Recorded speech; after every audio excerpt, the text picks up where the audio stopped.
ये मेरी उंगली है, ये देखो वोट डाला है। लोकसभा चुनाव के नतीजे 4 जून को आएंगे। इससे पहले एग्जिट पोल को लेकर लोगों में काफी उत्साह है। एग्जिट पोल नतीजों का सटीक पूर्वानुमान लगाने की कोशिश होती है। अलग अलग एग्जिट पोल ने हर राजनीतिक दल या गुट के लिए अलग अलग सीटों का पूर्वानुमान लगाया है। एग्जिट पोल वोटिंग के फौरन बाद वोटरों के बीच किया गया सर्वे है। वोटरों से जानने की कोशिश की जाती है कि उन्होंने किस उम्मीदवार का समर्थन किया। सर्वे का मकसद ये अनुमान लगाना है कि कौन सी पार्टी आगे। ये सर्वे ज्यादातर निजी एजेंसियां करती हैं।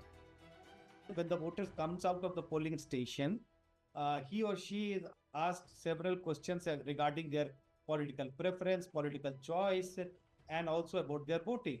This data is collected, and then based on that data, estimates are made about which political party is likely to get how many votes and which political party is likely to win how many seats. Exit poll की बुनियाद दो मुख्य सोच होती है।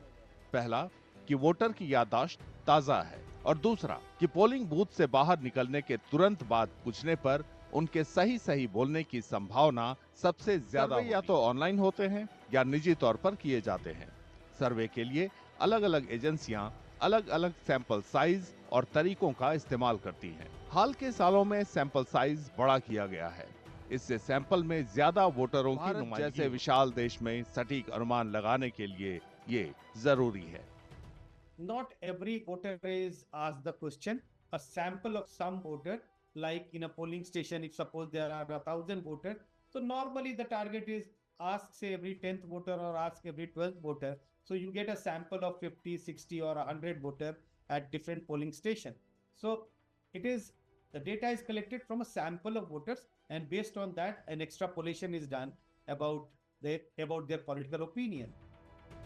लोक प्रतिनिधित्व अधिनियम 1951 की धारा 126 ए के तहत चुनाव आयोग का निर्देश है कि वोटिंग के दौरान एग्जिट पोल के आंकड़े किसी भी रूप या तरीके से सामने नहीं लाए जा सकते। आंकड़ों पर रोक पहले दिन वोटिंग शुरू होने के साथ लग जाती है। अंतिम दौर का चुनाव खत्म होने के 30 मिनट बाद तक आंकड़ों पर रोक लगी रहती है।